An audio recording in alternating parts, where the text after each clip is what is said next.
What's up, everyone? Welcome back to another After Hours podcast. Today we have a very special guest, Samuel Esparza Jr., Yes, sir. and alongside our co-host, Jose Jose Pulido. Luis Pulido. Mhm. Yeah. You can call me And- whatever, you know Yeah, that. yeah, But yeah, anyway, yeah. yeah, you haven't several names. Like, Yeah. People call me Jose, Pulido, Luis. I asked him before Yeah. this. I was like, "So what can I call him?" I was like, "Can I call him Jose? I like that name." He said, "Yeah, oh Pulido." I was like, "Okay, well, Jose it is." Yeah, everyone is just, Pulido. Right. Yeah. Sure, you do it. But, so welcome, first of all. Like, honestly, like, I had the honor to meet you the other day. Honestly, I was really impressed because, for what I know, it's, I think Gilbert mentioned, like, okay, no, I met this guy at the job and everything. And then it was like, okay, cool. For me, it was like, I mean, it's a guy. Right. Yep. Just normal guy and everything. So the time that we had the meeting and everything is you start talking about, oh, I was doing this, I was doing that we're gonna get into it in a bit, but we're gonna elaborate a little bit more about all the things that we talked that day. But it was really impressive when it comes like oh, I was in politics and I was in this and I was in that and I was in social media and all this, and like, goddamn, you don't Like 10 lives into one you don't young meet, little normal dude. yeah, you don't meet people like that every day. And that's one of the things that I tell Gilbert all the time. Like, you don't see very many, I want to say, young people that are 21, 25 or something like that doing what you guys are doing, Mm-hmm. right? So, and hats off to that, because in reality is I respect a lot that. And at the beginning, Gilbert was like, okay, you know what? You see him like very anxious to see like, what I want to do. I want to do this. I want to do that. And I mean, I was once there, Right. and it's pretty impressive that you guys have. I started probably like around 25, 26. This guy started like she was like, what, 16? Practically. Yeah. Dang, child Yeah. prodigy over here. He started hanging out. I don't know if he told you this before, but he started hanging out when he was 16. Damn. And he was not even old enough to do what we do now Right. here in the office. And so he started coming to the conferences. He started coming to like every single event that we had. And then I think he got his license at the a few days before his birthday, Wow. or after. I think after. Yeah. After your birthday, yeah. You were Like- motivated to get it. He was like a week motivated to get after. it. And I was like, wow. No, That's it's nice. impressive. It's impressive. That's Laredo, and Laredo has the best people. I always say everywhere I've been, it's always ask me where I'm from. They're like, where? From what? How do you say that? Is that Mexico? I'm like, no, it's not Mexico, but it's close to Mexico. But it's the greatest city. It's the best people, and maybe I'm just biased as heck, but Yeah.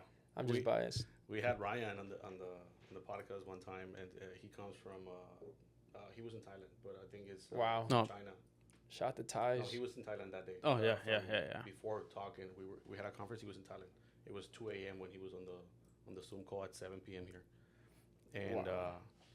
whenever we told him and we found out that he was coming to Laredo, I was like, man, I've never heard about Laredo. I Wow. was like, well, we know. Yeah, Like, pretty much most haven't. nobody does know about Laredo. So it was funny because we were commenting and trying to make fun of a lot of things on that episode and everything. But incredible guy.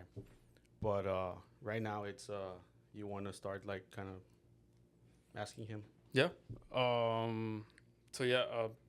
I don't know. Okay, so let me just talk about how we pretty much met. Yeah. So pretty much, I was over here doing a marketing job for someone, a friend of his actually, and shout out to Strap-On. Shout out to Stripe on. That's my Yeah, boy's Strap-On. company. Yeah, Any but best what- striping company. But what's In his name? America. Just say Yeah, his yeah, name. yeah. No, well, it's the Jerry from Strap-On. Yeah, that's Yeah. right. Shout out the boy, man. Yeah, I was doing some work for Jerry, and then I met him. He was working with him, and then I don't know where this guy just like started kind of like asking me questions about how I do the videos and like Yeah. how I got into it Picking and the stuff brain, like that. Picking the brain. And yeah, he was just picking my brain the whole time. Like, how do you record and like Yeah. what kind of camera is it and stuff. Because I was kind of like caught off guard because you don't really get people that interested in your Your job. work pretty much. And And then then how do you met Jerry to Jer- begin with? Jerry through Facebook. Okay, but it's not through Abilene? Yeah, yeah, it was through Billy, I guess. Okay, let's Yeah. not forget about Abilene. 'Cause Yeah, now yeah, you're gonna yeah. get, you're gonna get Gary. You're gonna get Yeah. Gary calling you No, no, like, no. hey, dude. Hey, No, no. bro. Yeah, yeah, no. I've Yeah, no. heard those messages like, hey, bro. Oh yeah, let's do what? this. Yeah, yeah. So yeah, Yeah. I mean, shout out to Yeah, no, Abilene shout out to Paving, Abilene. right? Yeah. And Gary. I met them through Abilene pretty much, and then that's where I got to meet Jerry and Sam and the rest of the crew. And yeah, ever since that day, we pretty much kind of Kind of clicked. yeah pretty clicked much. a little bit. And he was actually I don't know if you want to tell that side of the story on Yeah, your yeah. end? So I was helping him out, and it was late night, and I had no idea that content was gonna be made that day.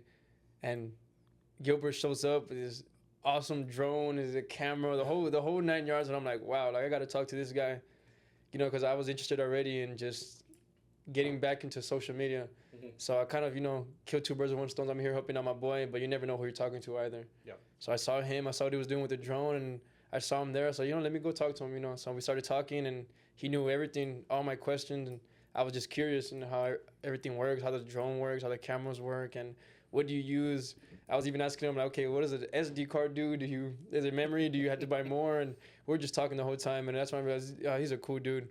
And in my head, that's when it kind of clicked. Like, okay, I already had my little plans, so this is someone that I definitely wanted to work with in the future, and that's why we planned that meeting out. Where us three were Yeah, at the really really good, long, productive meeting here. yeah, I remember dude, that was overnight, no, I believe, like around Yeah. 12 or Oh something. yeah, till 2 or 3 in the morning. Because he told me we usually go to the gym, and we were planning to go. Usually we go at a certain time. I'm not gonna say the time, but we usually go at a certain time. And I was calling him, and I was like, oh, you know what, man, I'm gonna meet with the Stripe on company, so I'm gonna do some content today. I was like, oh no, cool. And then he sent me a picture of the Stripe on like around 1 a.m. I believe. Yeah, I was like, I was getting out from the. Getting I was already home. Getting after it. yeah. And I was like, oh shit, like this guy is actually still filming over there. But it's pretty cool, like, because you don't see a lot of people doing that. Oh yeah. Like, in reality is, you see people you never wondered to kind of like talk to them and see like, hey, how it started. That's why it's interesting, like when you came and started talking that you wanted to do the same. Right. And in reality is, I always mention to him that it's always part of the job and part of the business and everything is networking with others and trying to get to know. And it's very interesting. It's talking to people is always trying to like, hey, how's your job? How do you do that? Yeah. And how is it like? What is the story behind it? It's pretty cool. And I'm always interested in, like, lately I've been consuming a lot of podcasts, more like comedy than anything, but Oh yeah, it's the best. in reality is like informative and how Right. they actually raised from here to here and everything. So, but I really wanted to ask you because that's the day that you came and you told me like, okay, you know what, I was doing this back in the day, and I already had Instagram followers. I've never, honestly, is not my thing to kind of like the social media and all that stuff. Usually he's the specialist when it comes to marketing and all that. He handles that part. But tell me from point A to point Z, how do you get there and how everything started for you? Because at the same time it's just not just be there and be the presence or be the Yeah. It takes more than Oh that. yeah, it definitely takes Right. a lot of. I would say the most important part before you're even gonna begin, I would say the most important part is you got to be okay with, first of all, putting yourself out there. Yeah. A lot of people usually get caught up in never starting. You always plan out everything. You buy the most expensive equipment. You buy everything, and you never begin. I right away knew. First of all, I had low capital.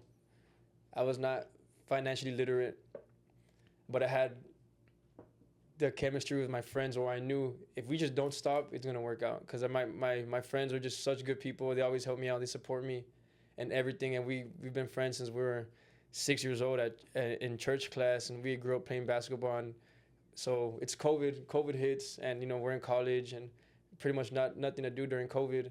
I have strict parents, so I couldn't even do much if I wanted to. But so they would come over, we would drink a little bit, do our stuff, and we would just see a bunch of people on social media making money, and we're like, dude, like these guys, like they're not even as funny as us, they're not even taller than us, just being the most, doing the most, just talking that we could do this, that we could do that. And so that's when we had the idea of just always like, hey, let's do this. Let's make videos. I mean, we were very funny and we wanted to do it just so we could make people laugh, but at the same time, kind of, have more notoriety in the city. And we knew what we were doing it for. We knew what perks and what benefits we're going to get out of it. But we just never knew when to start, when to begin, because the life we're living, it was such like, we didn't want to get a camera out because we were going to go party every weekend. We had a bunch of invites to places. We had a bunch of Airbnbs, just being young, dumb kids. And we just never wanted to kind of like seize that moment until we decided, hey, okay, next time, you know what? We kept saying this weekend when we go to this party, whatever, is get a camera out. And we never did until one night we were at my friend's garage and it's COVID, we're watching all these YouTubers and TikTokers on our phones and the screens. And we just got really, really, really buzzed, pretty wasted. And my friend, he's the one that had the idea, just, hey, let's just put the phone down and let's do a dance to this Spanish song.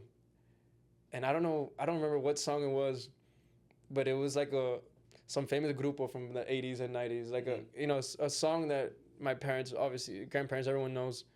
And we thought nothing of it, and it was so organic and it was so authentic that we did that first video. And we wake up crudo like at 2 p.m. and our whole group just like, bro, you see the video? I'm like, no, I haven't. He's like, bro, it's like at 200,000 views. And we're like, what? Like, we're just idiots dancing, just drinking, dancing in a garage. Like, there's no way. I'm never gonna forget that moment, because that's when it kind of clicked to me that like you could build what I've always wanted to build, which was just a business that I could own. And there's no business that at that moment I thought, and I still believe this, that there's no business that you could begin with $0, like social media, because all it takes is effort.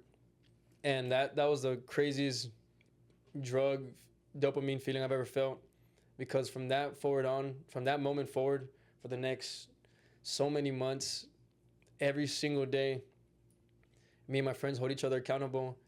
And I would say for about 9 to 11 months, 10 months, every day, no matter, my friends worked at Blue Beacon, I worked at FedEx Ground at the time, and we would get out of work really late, 10, 11 p.m., but we would still stay up till 2 a.m. making videos, making 6, 8 videos, just knowing that what we could do, because each video was hitting. Each video was getting 50,000 views, 60,000 views, 80,000 views. And it's the craziest feeling, as when you always wanted to kind of be famous or kind of be a content creator or be someone of influence. Like, that feeling is, you're never gonna forget it. From that moment forward, we just didn't stop, made videos every day, every weekend, came up with ideas to do other dances. It was mostly dances, TikTok, Renegade at the time. And it was a trend.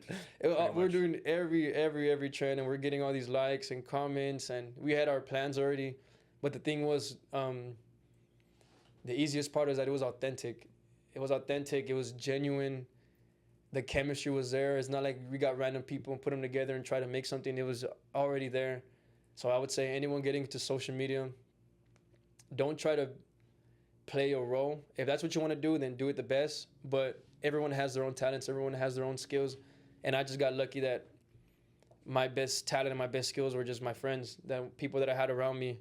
They're such characters, and they're a bunch of chads. So it was so fun. And that's my advice to anyone starting social media, is just kind of realize what you're good at, and then realize that you cannot let anyone get to your head no matter what. Even if it's going good, if it's going bad, you gotta have a bulletproof bulletproof mindset, especially when you're gonna put yourself out there in a city like Laredo, where it's very, very small, so you're gonna hear everything being said, everything. So it wasn't the easiest. No, especially on social media and out there in the web, it's like everybody's an expert. Everybody behind it. Yeah, everybody knows that. Everybody behind a computer is an expert. Yep. But they never dare to kind of like bunch of keyboard warriors. Yeah. Keyboard warriors. So in reality, nobody goes through the process, but they're willing to comment. Oh yeah. Anywhere, man. Like we get a couple like, oh, this guy is funny, and we're like, nah. But anyway, but that's important. That is true. It's actually important, like the friend thing, right? Because one of the things is the question is, you do the second one, and I'll go into the friend thing. It's you go based on the reality of the second bullet point. Yeah. Oh. I know you're enjoying the show, right? I know you're enjoying the show. No, over I'm there. just like enjoying him talking at this point. On pretty much. No, was he already went over there? No. Yeah, I mean, in reality, is I just wanted to explain, like, because it's very different. Like, Yeah. in reality, it's not the same thing as starting, Yeah. Mhm. then going base, like, and reach certain heights. Right. Yeah.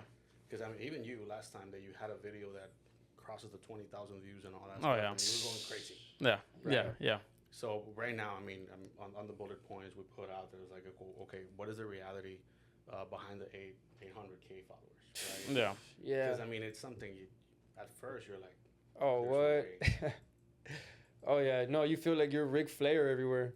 Like you just feel like everyone should say hi to you, everyone should bow down to you, and it's such a humbling feeling when most of the time, if you're in a niche lane, it's not gonna happen unless you're part of that niche lane. But the reality of it, most of the time, here in Laredo, it was such a great feeling because people are going up to you at clubs, people are going up to you because we're doing the same thing. Nothing changes. Yeah. We're still going to parties, we're still going to the clubs that we're going to. Nothing was pretty much changing except the fact that now people are pretty much going up to you with their phone out. Hey, is this you guys? And oh my God, Yeah. is this you guys? And is this you guys? And some girls asking for photos, and the guys that we already know are like, oh, you guys are doing these videos. That's so badass. Like you guys are blowing up. And I think it's more than anything is like, okay, we're doing the same shit to a higher level. yeah, Right. yeah, pretty much everything was just exaggerated now. Yeah. Kind of like we go to now when we go to restaurants, kind of. Especially in the peak when we're going to restaurants, people are hey saying little comments. Oh, look, it's these guys, and Yeah. you know how Laredo is. Like Laredo's not shy. And it was so cool, especially because my friends are so they're so chill about it. Me, I was kind of more like, little comments bothered me and little things. I'm always speaking about Bulletproof Mind, but it came from these moments. That's where that comes from these moments. Where I'm just like and my friends are like no, and don't worry about it. And you see little comments here and there, and then you hear comments at parties and the restaurants, but it does make it does feel good when they're positive comments. People are going up to you and they're like, bro, this is so cool what you are doing, and Yeah. these videos, and then they play the sound that you had just danced to, and it's such a great feeling. It's such a shout out my boys, because that was an amazing journey. So cool. They went through that. And it was pretty impressive. Like we were talking the other day about it, and it was like, you know what? It's a very different mentality, honestly. Mhm. Like, 'cause when we were talking here and there, and you would say, okay, it's just another guy wants, I don't know, likes and exposure to the online and all that stuff. But it was a different. You feel a different mentality whenever we talked about. You were talking about finances and all this, and being actually trained and know about finances and all those little things. And it's like it tells you that it's not just someone that is looking for approval online. It's just something that you enjoy doing. And then other than that, you're actually doing other things on the side. Right. Like it's a very different mentality compared to the majority of the people that just want to go in online just to get that. Right. It's very different. Right. Yeah. But you had a question, huh? Yeah. No. I was gonna ask. Well, once you and your friends pretty much started getting all that traction, how did your parents take it? Like, Oof. were they like freaking out, or were Yeah. My parents are old school, so I have a military dad and a very, very strict Mexican mom. So they were like, dude, like, come on, bro. Like, what are you doing? Like, Perfect combination. let's keep it. Let's be honest. Like, what are you doing here? And just me being a little kid, I always had to argue back. I always had to, Mom, you don't get it. Like, I'm gonna make all of us rich, and I have a plan. I'm gonna make business out of this, and this is the only business that takes $0. Like, dude, you have a job. Like, why does that just take $0? But when you're making, when you have very little capital, it makes you be creative no matter what. Like creative finance, creative directory. And my parents they always supported me because they knew if anyone is delusional enough to make it happen, is this little idiot that we raised. Yeah. So they always supported me. But they kind of always told me, hey, just make sure you're still in college, so don't forget. Mhm. And I was like, oh, am I really in college? I was going, I kind of knew I was gonna go all in this and just not go through with college. So I couldn't let them know that, but my smart mouth would slip sometimes. Like, Mom, you don't even get it. I'm dropping out, and I'm gonna be the most famous guy you guys have ever seen. And they're like, okay. So I made them just make sure you're taking care of your studies. And Yeah. so they were definitely have opinions about it, but they love me so much, and I'm just grateful that I have the parents I have because they always supported me. Like they were always sharing my stuff. they spoke highly about it to their friends, and it's the coolest feeling, you know, when your parents back you up, especially when you feel like you're just by yourself. I was never by myself. I had great friends and my family, so that kind of made it easier to kind of block out the little white noise and little comments.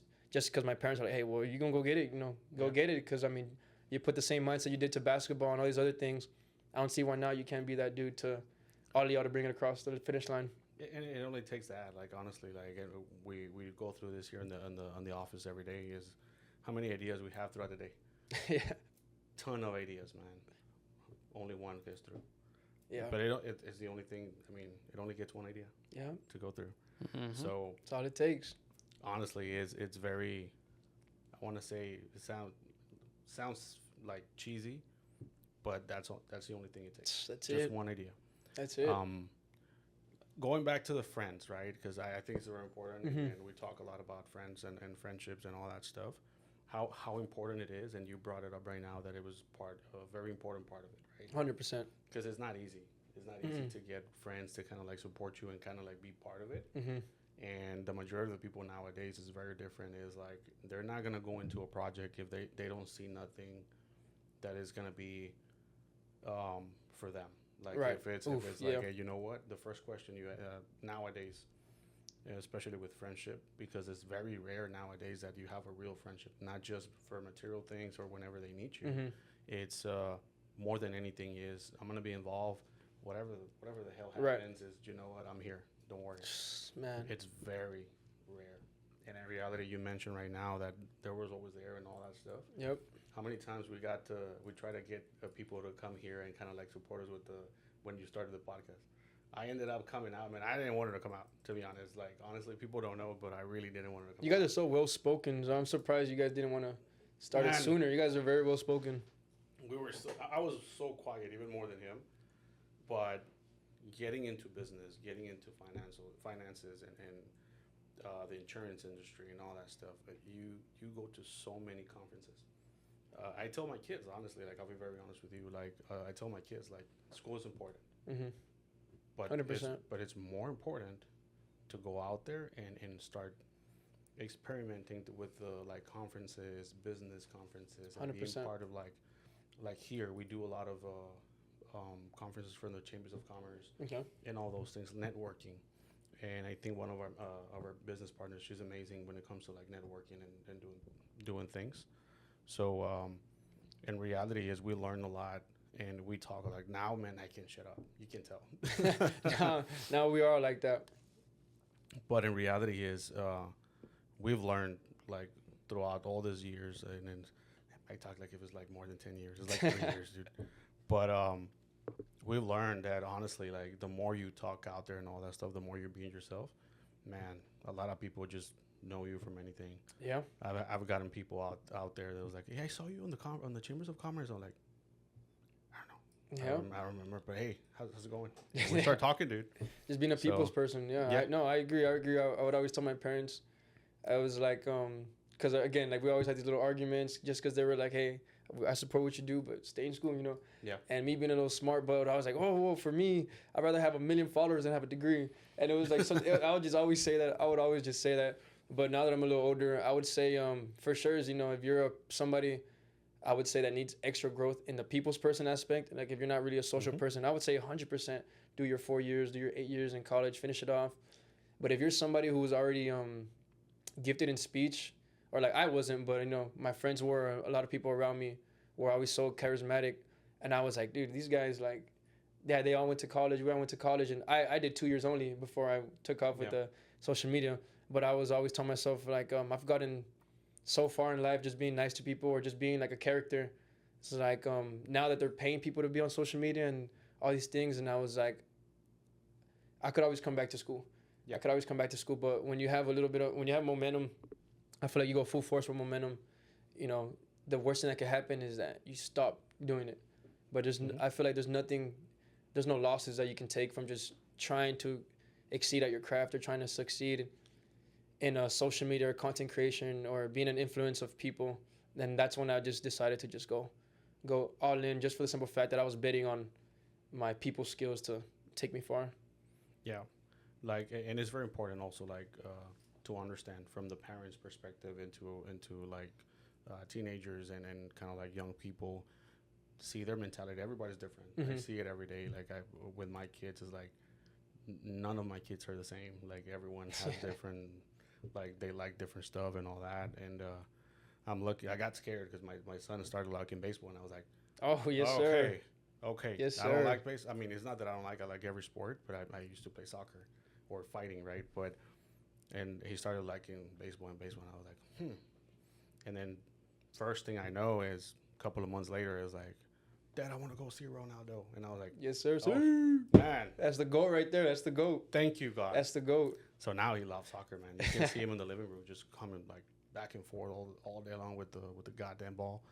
But That's awesome. That's fun. awesome. It's fun to see, and I enjoy it so much, man. Honestly, but when it comes to friends and everything, like, do you ever saw that any of them had the same vision as you? Oh yeah, 100%. All of us, all my friends, kind of we're on the same page. That's what made it so easy, and that's why when people ask me all these questions about this whole journey, to be completely honest, most of it I don't remember, just for the simple fact that it was just so fluent. It was kind of just flowing. We're just in flow state. Happening. We're doing the same things. We're hanging out. We're going to our boys to go drink. We're all getting picked up by each other, so we don't drink and drive. But now the only thing that's changing is like, hey, by the way, let's throw in 3 or 4 videos, get out the way, so we can continue. The main purpose was it was giving us an excuse to hang out more. Like we just wanted to hang out with each other more and more. You know, it's summer, it's COVID, and everything's on lockdown. Once we kind of switched to that mindset to like, you know, after a couple weeks, we're like, hey, now we got to make a group TikTok, a group Instagram, because it was just on one friend's, the one who decided to put the phone down. We're like, oh well, nothing's, you know, let's see what happens. We're making the content on his phone only. Okay. A couple weeks go by, and they're like, hey, we should take this more serious. Well, we should really start thinking about creating a business out of this. What are our goals with this? So we created a group Instagram, group TikTok, and we were all just on the same page. That's what made everything so simple. No one wanted to outshine another. There was no arguments. And people always say, oh, how did it go? Was there always fighting? Like, no, never. Like, cause I mean, it's just different when it's your boys, and that's what made it so fluent. And it was just so fluent. That's the only way I could describe it, when everyone's on the same page. And I just got lucky that I have really great guys around me. So that's what made it easier for all of us to kind of check each other if need be. So, which was pretty much never. And you said it only took you guys 10 months? About 10 months, yeah. About 10 months is when we moved to LA for a little while. Yeah. When we got that opportunity. That's crazy. And yeah, I mean, there was for sure weeks where videos weren't getting 40, 50K, 60K, because we're used to 200, 300. But at the same time, the real life was paying off. You know, people were starting to recognize us. We would go to San Antonio, to Austin, you know, just because that's what we do. We go club, different places, you know, we're young. But now girls that never forget, like shout out to Desire. I don't know if it's still open, but Desire is a club in San Antonio. And a couple months into the TikTok, me and my boys go, and a group of girls come up to us like, you know, hey, this is you guys. And we're like, oh, what? Like, how are we known outside of Laredo? It's because we're just used to online being kind of noticed. That's when we realized, oh man, this is all, like, this right here is why it's worth it. Even if we just never get $1 out of it, which was never the goal. But just being somebody of influence. Yeah. And we had the right reasons to it too, because we were going live on Instagram, and you know, we're just giving people advice, being cool, and just hopefully we're inspiring a lot of people that were watching us as we were growing. So that was just made it so much easier. Perfect.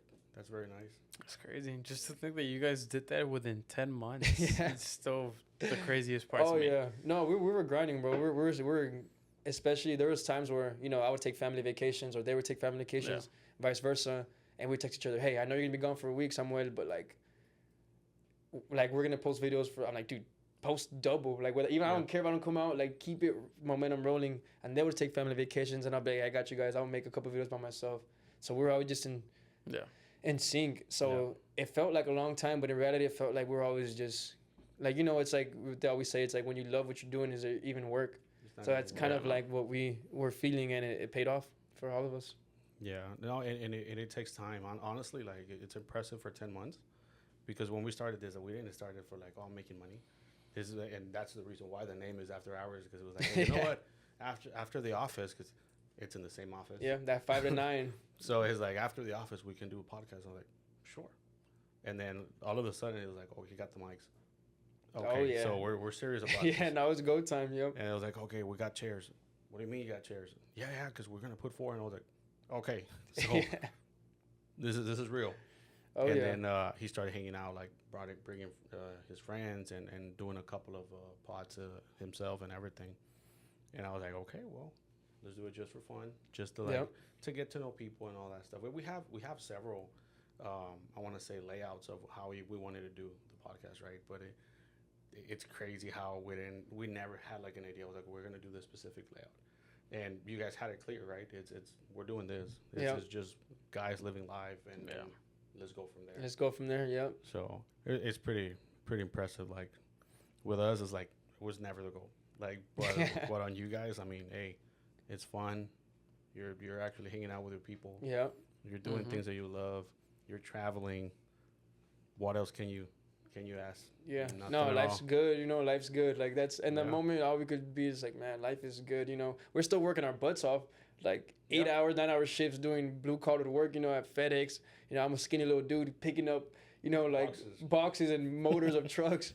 And but yeah, we have like 800,000 followers that we have to go back to and do. Yep. So that's what made it so sweet too. Is like it paid off physically, emotionally, spiritually, because we knew like we're putting like the work and we're putting like one day we're not gonna be doing this. That was the whole thing we kept saying to each other, because we were always like our hangouts. If we weren't drinking and weren't at night during the day, we're just playing basketball or we're going to the gym, but we're mostly consuming content. We're seeing other people do what we want to do, drive the Lambos, drive the Ferraris, and you know, go with these girls. And you know, we're young single guys, so that's pretty much it. Was the main goal was like, bro, how many girls can we get with this? You know, let's keep it let's keep it a bug. Like, what can we do with this?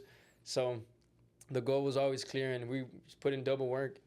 Worked out. Yeah, and then when it comes to Los Angeles, I don't know if you want to get a little bit into that, Yeah. like how that came to be. Oh yeah, so that was sweet. So, there was a manager who's currently in Los Angeles, and at the time was also in Los Angeles, who kept messaging us on our Instagram, on our group Instagram, saying, "Hey, you know, I've been watching you guys' lives, and you can't fake chemistry. You know, I see you guys. It's just I've never seen such a boy group, like, you know, it's in sync. I can tell you guys are not faking anything. Y'all's inside jokes, like I'm as a viewer, I'm starting to catch on, you know, just because we're so."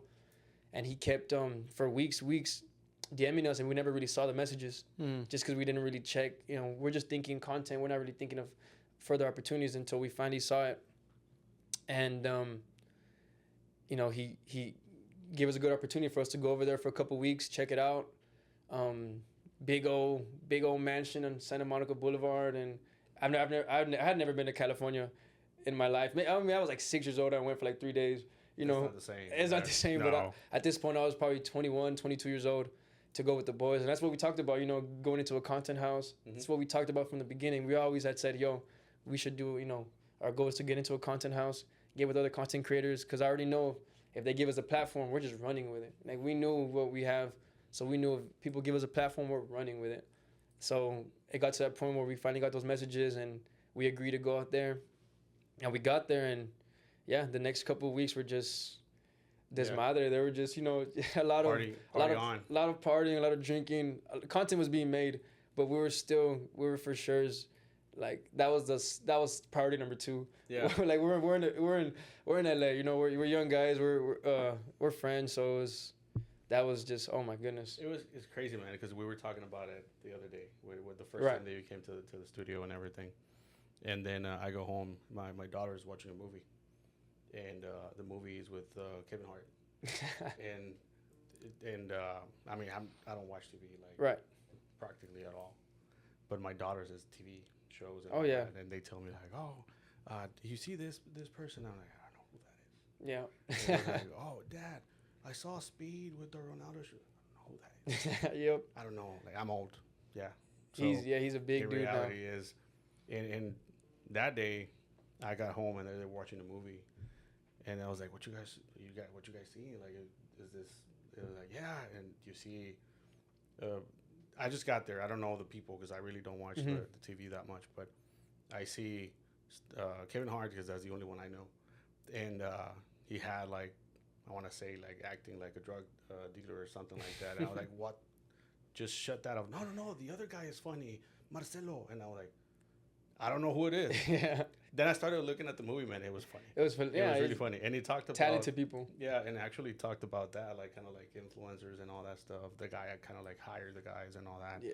It was pretty fun. Like actually, like Because those are the new celebrities, you know. Yeah. Influencers are the new, you know, the new celebrities are, you know, making more money than the rappers, making more money than the athletes, making Yeah. LeBron James money. So it's, I mean, why wouldn't you want to do that instead of getting a job? And actually, that's what I came across. Like there is a market for this. Mm-hmm. There is a market.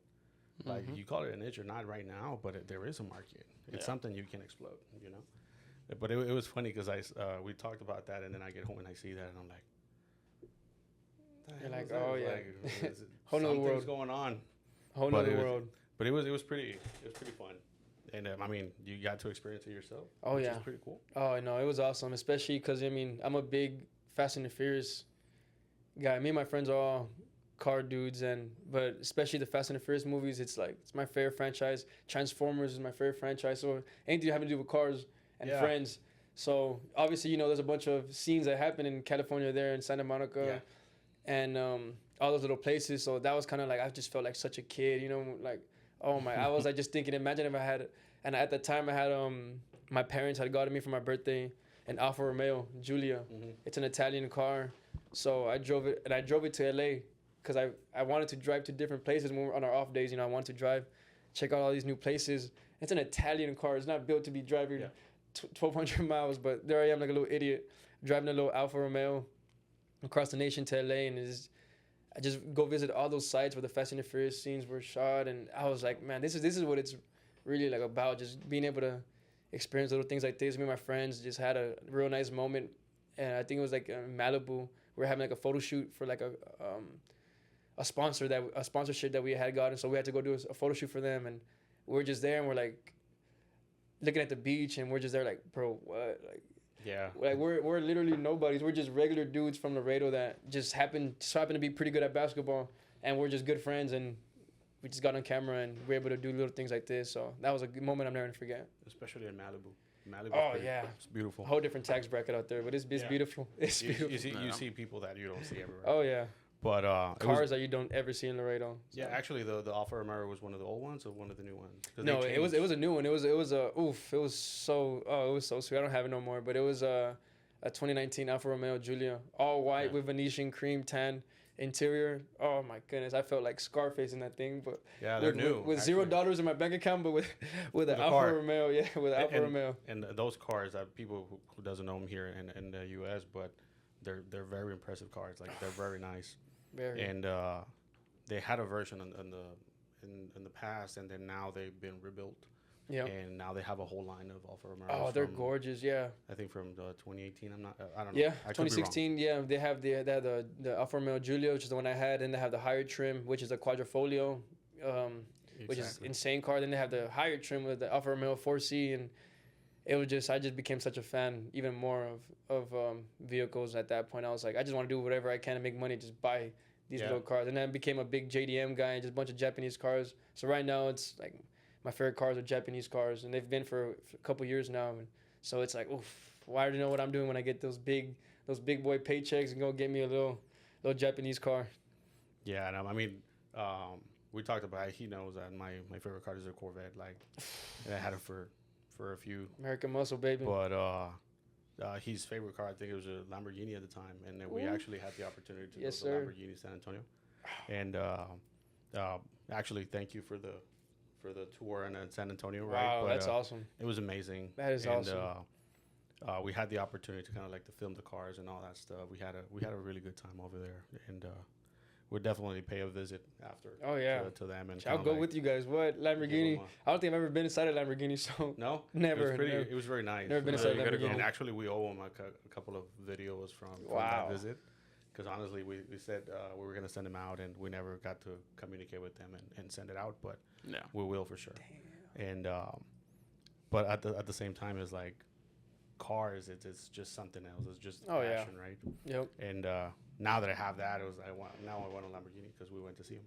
Oh my goodness, yeah, gorgeous. It was very different, man. Because in reality, as we went and I was looking at the Lamborghinis, he was crazy about the Huracan, right? Yeah. Oh my gosh. And oh yeah. I was What? looking more at the Urus, the Oh yeah, little big SUV. body, the SUV. Man, Yeah. that one, it was like, you know what? I am getting one of these. Oh Definitely. yeah. Oof.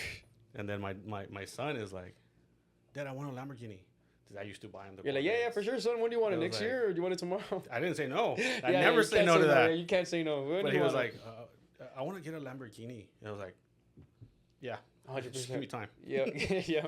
Definitely give me That's time. a great answer. Good response right there. But yeah, it was very nice. Yeah, thanks to San Antonio Oh, yeah. Lamborghini, because it was a great visit, and actually they gave us the opportunity to do a lot of stuff, right? Yeah. And going back to you, it's the podcast industry, right? Mm-hmm. In reality, it's not. I wouldn't call it podcast industry, Mhm. but you do want to do podcasts, right? But just at 100%. the same time, as it goes hand in hand to social media. Right, with just content creation Yeah. in general. Yep. Yeah, in general, but you're doing two sides of the Right. social media Right. content, right? So you're doing podcasts and you're doing your own thing also when it comes to that. So now, how do you feel about? This is like title, but it's just I want you to elaborate on that Right. title. Is tell me something about money and social media, and go from there. Oof. Money and social media. They definitely go hand in hand, but you'd be surprised if done well and if done correctly with a plan, especially with somebody who's financially literate, not like myself, but other people who are. Yeah, but you are now. Now I You am, are. yeah, 100%. But the person with 15K followers, if done correctly, is making way more money than the person with 500K followers if they're doing it for specifically to grow their capital, to grow a business, and kind of do that whole internet market. And if that's your plan, and I feel like that should be everybody's plan, just because social media does not last forever. You know, you're not going to be the hottest thing on the block forever. There's a reason why Ja Rule is not really talked about no more. The rapper, you know, 50 Cent is, but not Ja Rule. So you're never going to be the hottest thing on the block, but you can definitely have that cult following fan base who keeps you fed, and from there you could kind of grow different streams of income. And that's something for sure is that this time around is I'm going to definitely try to do way better, and I am going to do it way better, but that was just never the goal. The goal was never to be, you know, the richest content creator in Laredo. Our goal was to just have fun. So now this time around, that's definitely a high priority of mine. That's the biggest priority. Yeah, pretty much, right? 100%. Yeah, it's important to know how actually to make money, right? Right. Because a lot of people say like, oh, you know, we're doing this for fun. Money comes in it. Mm-hmm. The reality is like money's necessary. A lot of people think and believe that oh no, it's not necessary. I just do it for fun. You're right. But at the same time, it's like, do you work for free? You don't. Exactly. In reality, right? You Exactly. need money. And in reality, if you're doing something, it's because not only you're getting paid. If you enjoy it, perfect. 100%. Because you don't call it a job, but in reality, is money. It is necessary. It's the biggest tool. It's the biggest tool in your journey. You know, It's a medium practically to do things right, but it's important to know how to make money and how to monetize your channel and stuff like that. And I think you got perfectly set up everything the way you have it now. The only thing is, in order to see, we already talked about your goals. We already talked about your plans and everything else. But at the same time, it just doesn't require to have an idea to do it, right? Mm-hmm. It requires a mindset, right? 100%. How does that mindset comes into place with you? Where does it come from? What motivates you? What kind of like tells you, okay, well, this is what I want to do. This is what. Tell me a little bit about that. I would say, shout out Jalen Flores. He's one of my best friends in this world. He was the first one to introduce me about just being financially literate and what comes with having great amounts of wealth and money, and the mindset that it takes to not only make money but to keep money. Was in 2021 when he was the first guy I ever met that was invested into Bitcoin and cryptocurrency, and he made a lot of money, and I kind of blew it off at the time, but in my mind that was the first time I ever thought about owning something, having ownership of something. And that was really big when Nipsey Hussle, rest in peace, passed away. And I never knew who he was. I thought he was just a rapper. Mm-hmm. Got obsessed with his videos and his mindset of ownership. And one thing he always mentioned was ownership. And I was like, why is this rapper in a bunch of business podcasts? Like, why is no other rapper besides 50 Cent in business podcasts? But this guy, Nipsey Hussle, was always being invited to these business podcasts. And just me becoming obsessed with him and his mindset of the biggest thing he preached was ownership. It's one thing being the hottest thing on the block for somebody else. It's one thing having the best branding for somebody else. And he's like, but when you never focus on building something on your own and having ownership of something, you're always going to be behind. That's kind of when my mindset started shifting into, okay, hey, I'm going to get into the social media thing, but my overall goal is to build something that's mine with my last name that can benefit my family, all the pressure on me. Because, you know, when you're in a group or you're around other people, you're doing sponsorships for other people, you know, they kind of have the biggest say so. They have the biggest, kind of the last word. And so my friend Jalen Flores, and in combination with Nipsey Hussle's podcast that I was obsessed with, that mindset, that's when I kind of started growing into my adult being of, okay, hey, we're going to have to make some capital out of this. We're going to have to be financially literate, learn how to do your taxes, learn about this different type of currencies. No, there's not just USD. It's not just cash. You know, there's a lot of things out there that I didn't even know, couldn't fathom my brain that were out there. And that whole tornado is what kind of got me obsessed with just becoming a business entrepreneur, and kind of aspiring to be, hey, that's my end all be all. It's like, oh, this is just a Trojan horse to get into becoming the best. I mean, as a competitor, you just want to become the best at everything. And my biggest goal now is just becoming the biggest, best scholar when it comes to being financially literate. So that's just where that mindset came from. Big tornado of that. No, and it's very important, because at the end of the day is if you're getting into business, it's way harder than just working a 8-hour shift or working 8-hour shift for a company or whatever, right? It's always you're playing live and in hard mode, pretty much getting into business, because setting up a business is easy. Knowing the process, knowing the procedures to do it and all that stuff, that's not easy. Now, managing the business and actually making profit and holding that profit and reinvesting in the company, there is some times that you don't see money for a couple of months, right? Yep. So a lot of people believe that is just setting up a business is just do it, just get in a business account, do this, do your LLC and do this, just start branding your own. It's pretty hard. Like, honestly, it's 100% easier to go work for a company, right, than just starting your own thing. 100%. And honestly, like we know that, and especially Gilbert now with his marketing company and all that stuff that he's doing. I've been finding out the hard way, bro. It's not as easy as people make it seem. 1, 2, 3, yeah. But it's been fun, right? Yeah. And it's yours. It's you know, that's complete ownership outright. It's yours. So that's your baby. And honestly, like not too long ago, like a couple of days ago, we were talking. I was like, okay, well, what do you think? You're gonna go back to the workforce or something? I was like, oh no, man, I'm not going anywhere, man. I'm liking this. And it's pretty cool that he experienced it. Like, he learned the hard way a couple of steps, but at the same time, he's been improving a lot, man. And you can see him out there, like that's the way. Oh yeah, that's you kind of met him. Yep. So, but it's pretty crazy. And that's what's gonna pay off with you having your business as well, him having his business as well. Like, I get to see this because I don't have a business of my own. The only thing I could say that I'm proud of that's financial is my cryptocurrency portfolio, but that's a whole headache of its own. Yeah, but especially the past 2 years that oh man, that was the biggest character builder right there. But I have great examples with you guys now that we met. You guys are great people, great businessmen.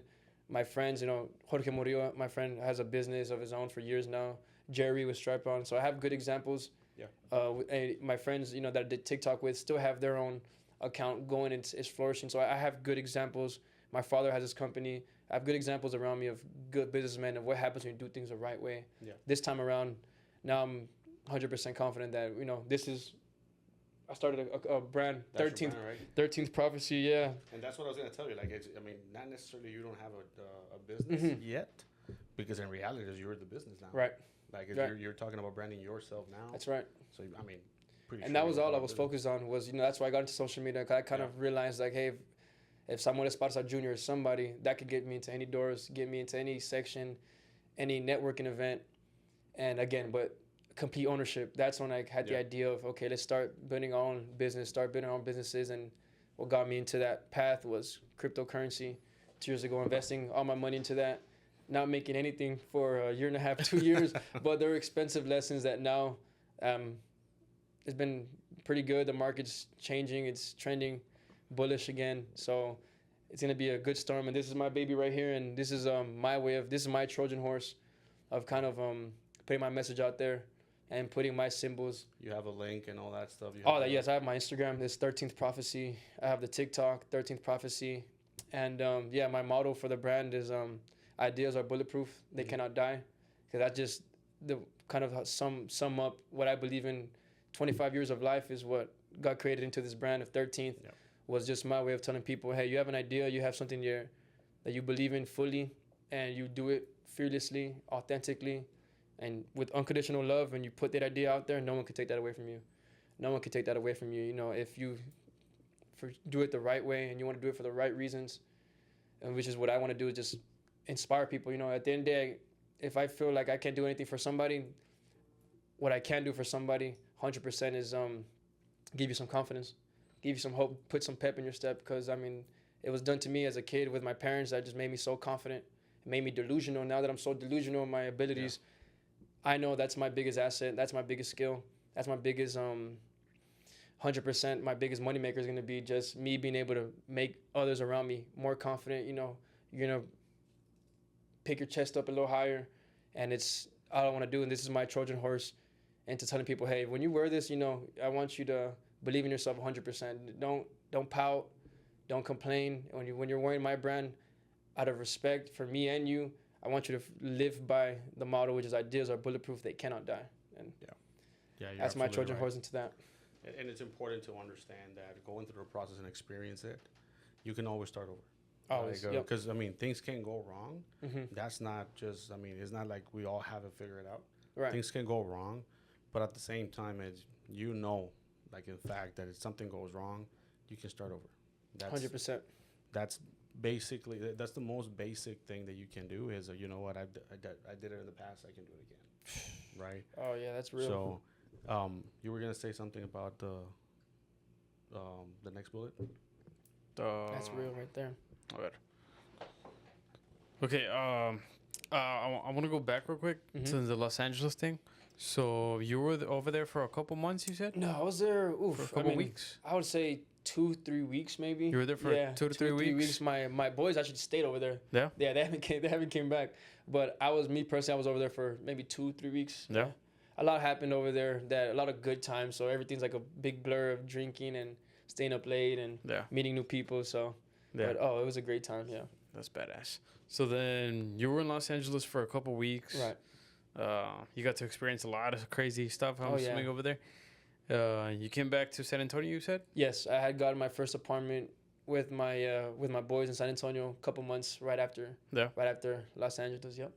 Got my first apartment and got my first feel of what it's like to live on your own, half sort of. My parents still helping me out a lot, but you know, kind of having that again, complete ownership, kind of having your own place, and so that happened right after Los Angeles. That's badass. Which was the biggest catalyst of me departing from that group, was because I already had plans otherwise to start new things in another city. I didn't want to come back to Laredo just because I knew I would always come back here in my later adulthood, which is one of the biggest reasons why it led me to kind of depart from that and start my own thing in San Antonio and grow my name there, grow my own network in there. And now some of my best friends are people that I just met 3 years ago when I moved to San Antonio after LA.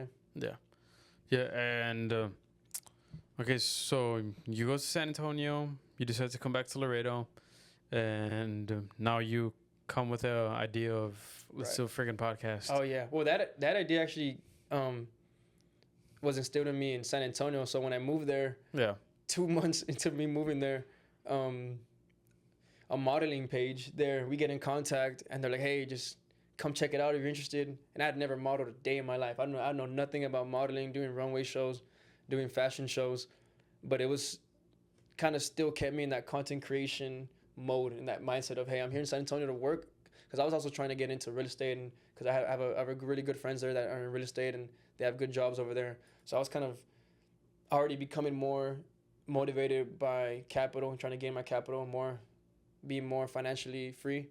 So doing a little modeling was what got me into more doors in San Antonio. I got invited to some podcasts, got invited to a couple dating podcasts with some girls. That was fun. And did one for a tech business owner. So that kind of kept me in that mindset of content creation, influencer, kind of, hey, you still, you know, yes, you are working to grow your capital, but at the same time, don't forget what even got you your name in these other places where your character, your name, your brand, which is Samuel Esparza Jr. as an entity. Yeah. And that's what I did that time. I was there for 2-3 years, just doing different content and staying active, but not really. That was never really my goal. My goal was after work, I would do little things like that, podcast, and it was kind of more just growing my capital. Yeah. To invest in future business ventures. Yeah, that's cool. That's cool. So we have a very new dynamic, right? We're gonna do a couple of questions.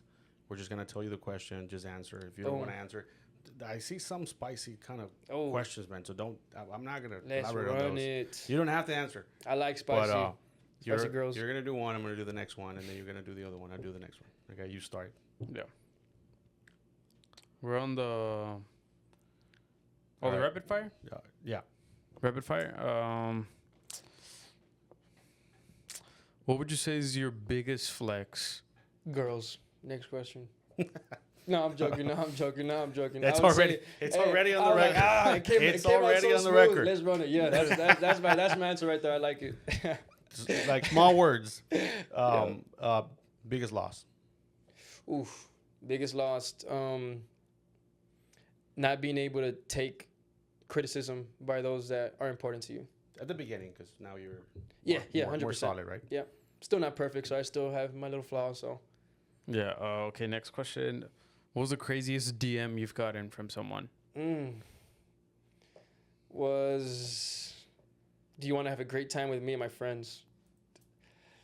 Automatically, yes. What? That's fun. That's not crazy. But It's crazy to me because I'm like, I'm nobody. Why do you want to have fun with me? And nowadays. I mean, at the time Yeah. when I was first getting those, I was like, man, I'm not used to this type of stuff. We'll do this same interview, man, in a couple of years from now. We'll see if that changes. Oh yeah. Most famous person you've met. Most famous person I've ever met, I would say TikToker Laya Perez or Bryce Hall for sure. Okay. Those two, 100%. For real? Dude, what? That's so Damn. fly. That's Just badass. a little quick. What's up? I'm like, fanboy like crazy. What? Damn, that's cool. That's pretty cool. Okay. Hey, this is gonna be a little bit controversial. Okay. What would you say was your worst collaboration? Worst collaboration. You don't have the answer. Oh my goodness. Yeah. It was definitely my time in Los Angeles.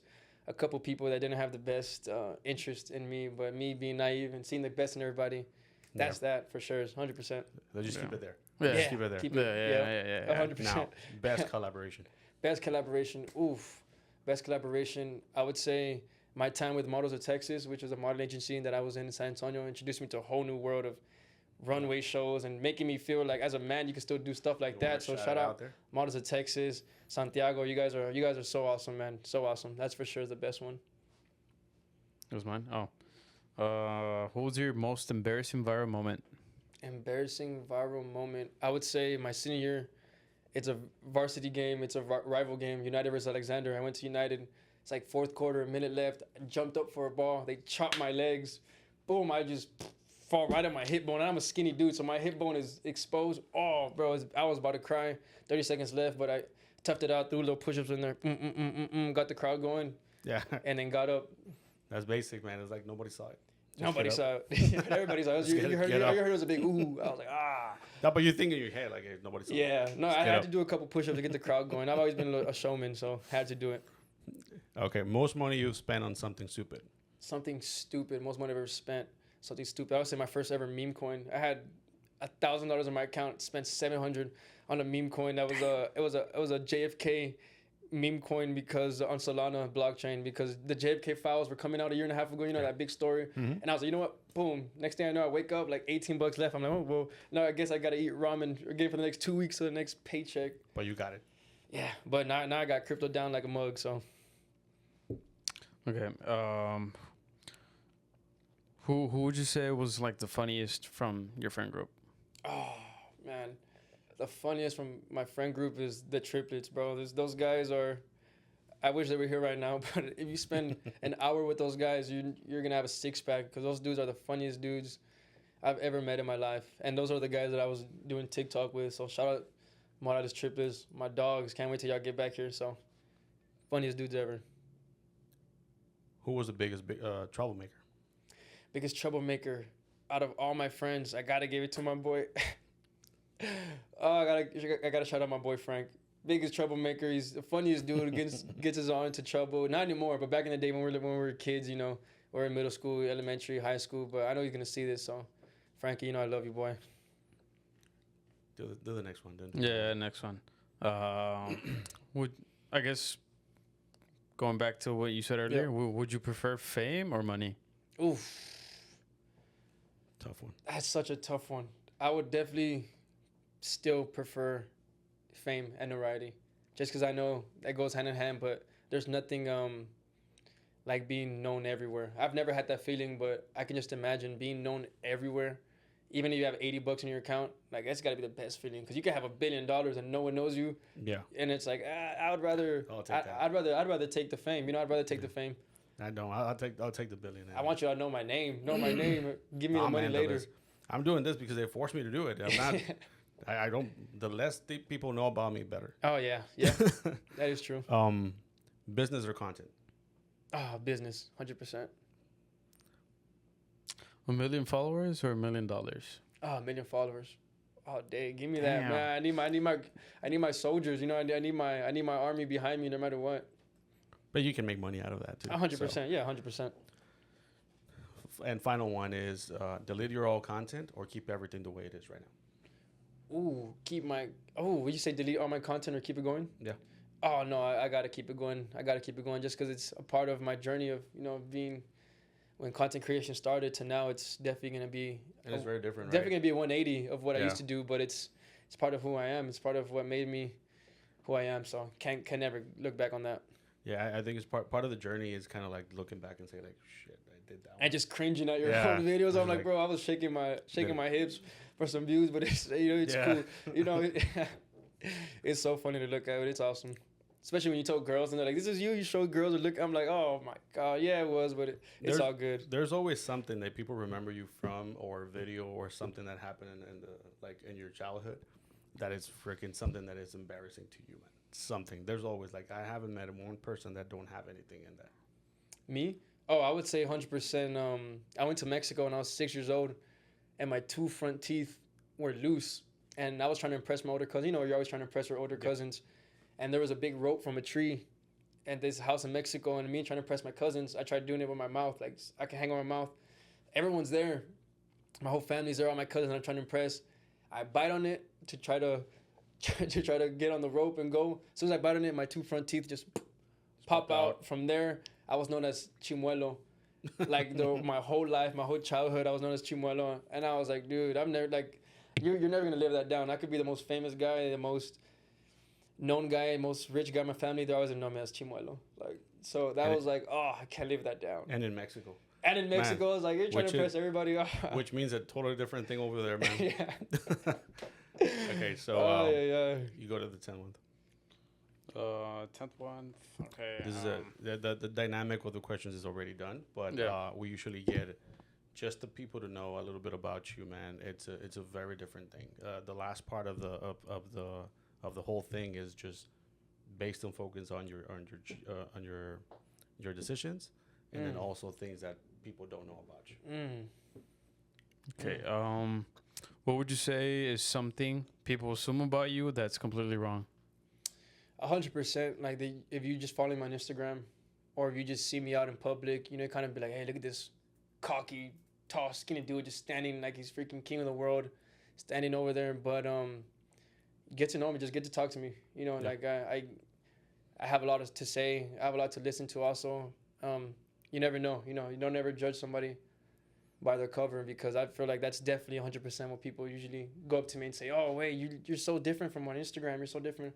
I'm like, yeah, because you see me flexing my jawline as I'm modeling at a runway show. It's not going to be the same guy that I'm just here at a get-together at a peda, and I'm just drinking, having a beer with my boys. And, you know, we're talking about my dog Zeus, which is like probably the greatest thing that I love in the world is my puppy Zeus. And it's like, you'll never see me with my freaking shades on at a club drinking Noel. And it's like, you're not going to see that, or on Instagram. So that's for sure is 100% probably the greatest misconception of me. Look at this freaking cocky dude. I had nothing to offer. Yeah, and actually, like last time, my son loves Spider Man for some reason. Shout out Spider-Man. I don't know, and he's waiting to see the movie and all that stuff. I know it's already there and the damn thing, but we haven't seen it. And I know you went to see it, right?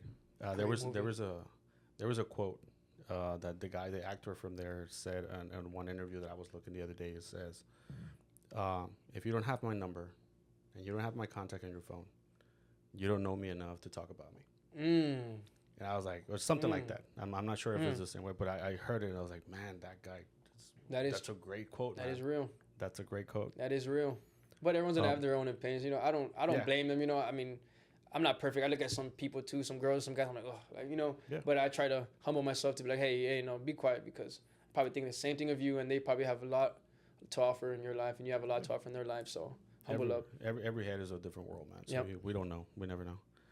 What is something you've never talked about publicly?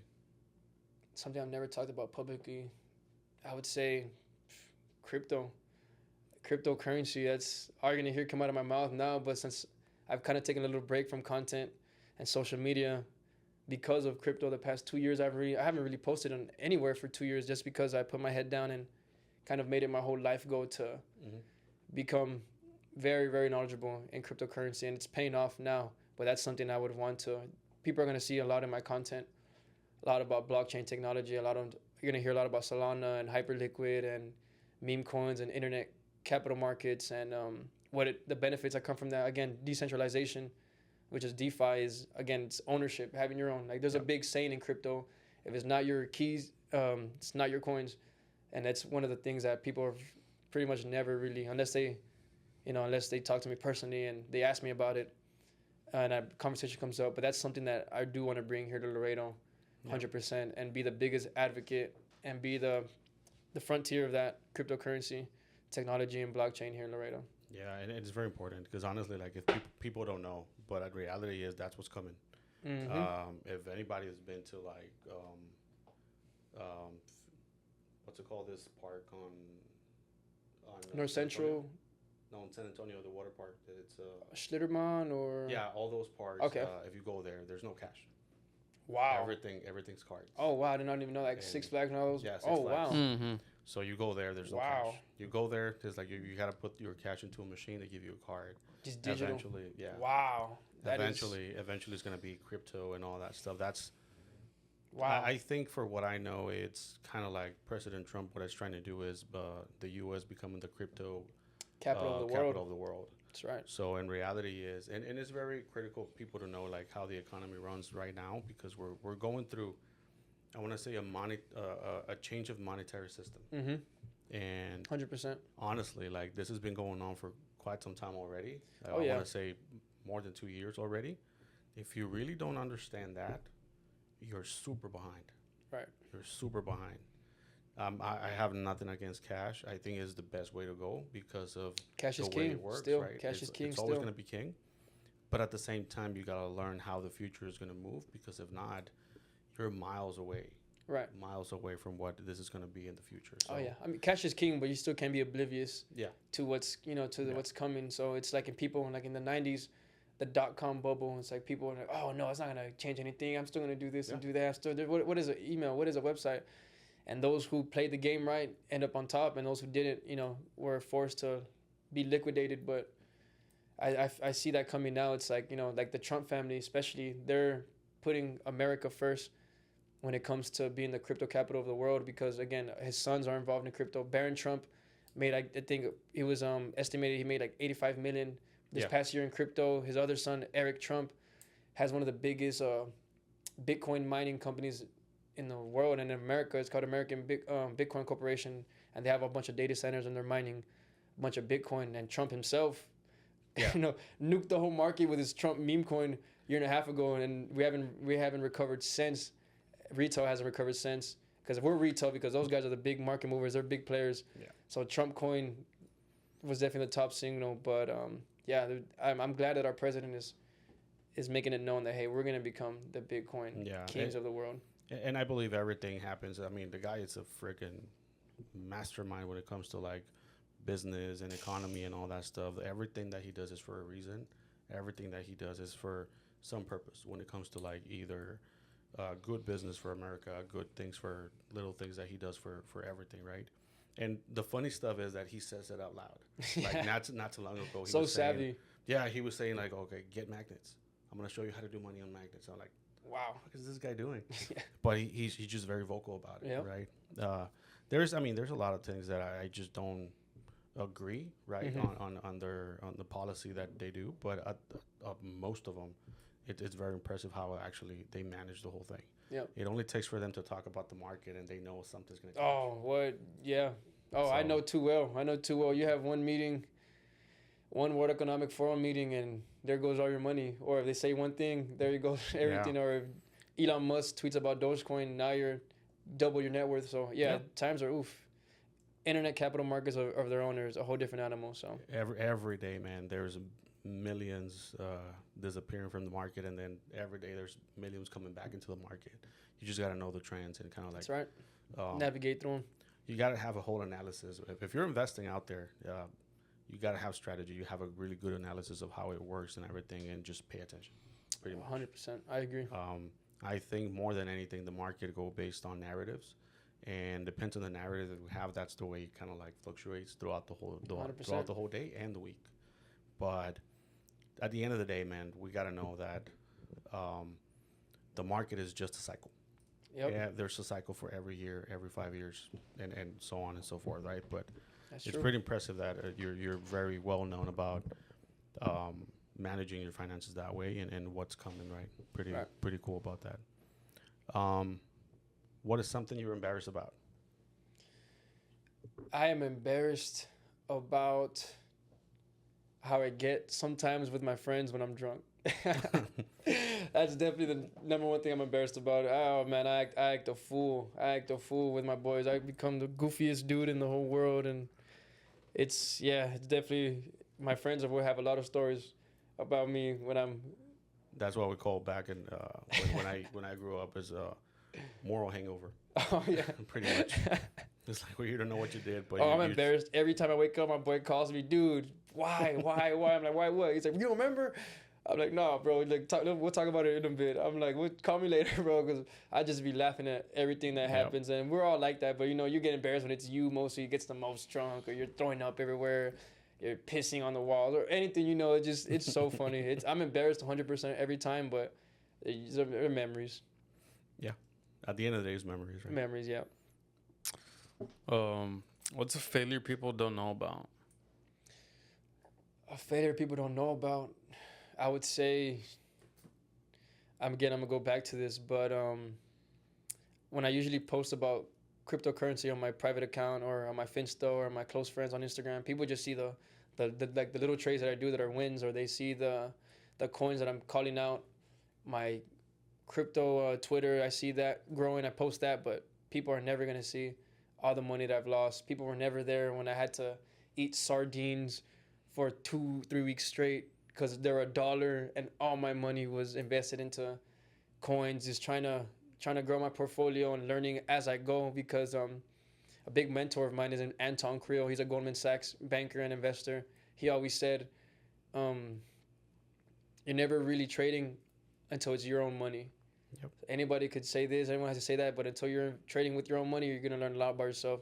So I think people have never really heard, I've never talked about it publicly until now about my crypto journey, but I have a lot of stories of me having to rent out hotels for weeks at a time because I had to just make ends meet and trade and lock myself in with my friend. And shout out again, Jalen Flores. We locked ourselves in for a month or two in a motel in San Antonio during the peak of cryptocurrency cycle, which was October 10/10 event, and we had to do a lot of things we weren't proud of. Eat a lot of meals that we weren't proud of, and water was our best friend for a while.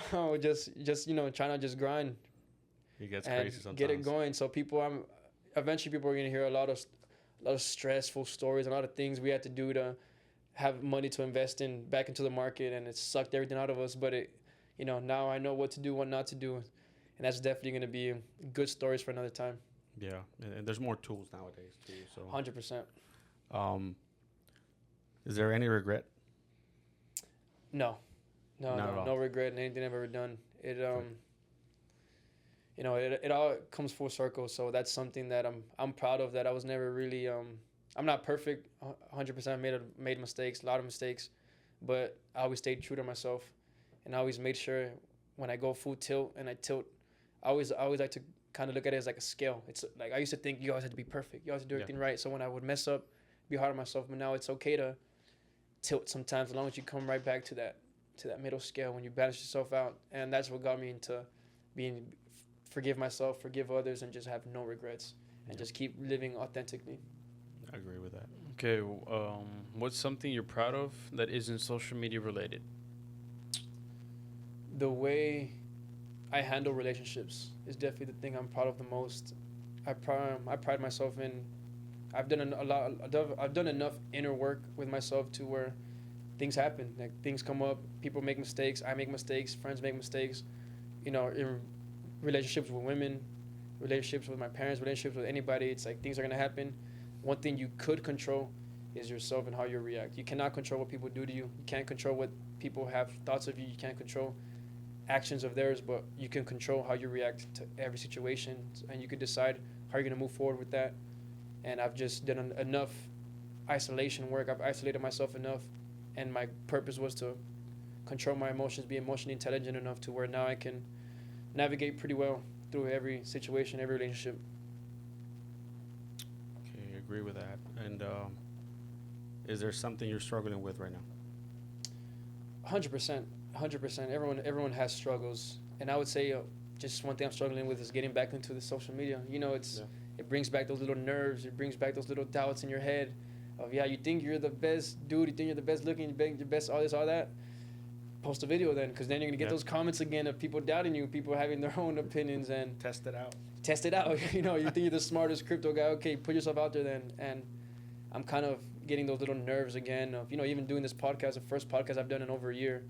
Yeah. And it's nerve wracking, what's gonna come out of this, and just that's definitely something I'm struggling with, and being able to be okay with, hey, you're gonna get back into that mode, because once I do something, I go 100% in. So this was the catalyst for me going 100% into social media again and as a business. So that's definitely something that I'm struggling with for sure. Yeah. Well, my man Sam, thank you for the opportunity to come to the podcast. Guys. Thank you guys. Honestly, it's been a long time since we don't do it, but honestly, thank you for the opportunity. And Sam Esparza, everybody. Yes. So thank you guys so much. Thank you, bro. Thank you so much. And thank you so much, bro. Honestly, I think we got a lot of information from you, and I think we got a lot of highlights and everything else, man. Really. This was fun. We're just hanging out and the camera's on, but this is a good hangout with the cameras on. That's the way I look at it. This was awesome. I just want to say thank you. It's been a minute since we've done a podcast, since we're always busy with our side businesses and everything. Oh, yeah. I can imagine. And honestly, I want to say you're going to do pretty good within the upcoming months. You're going to blow up for sure. I don't really see a lot of people who are passionate the way you are. So, yeah. Thank you, brother. You're going to be big for sure. You're going to be big. Thank you so much. Yeah.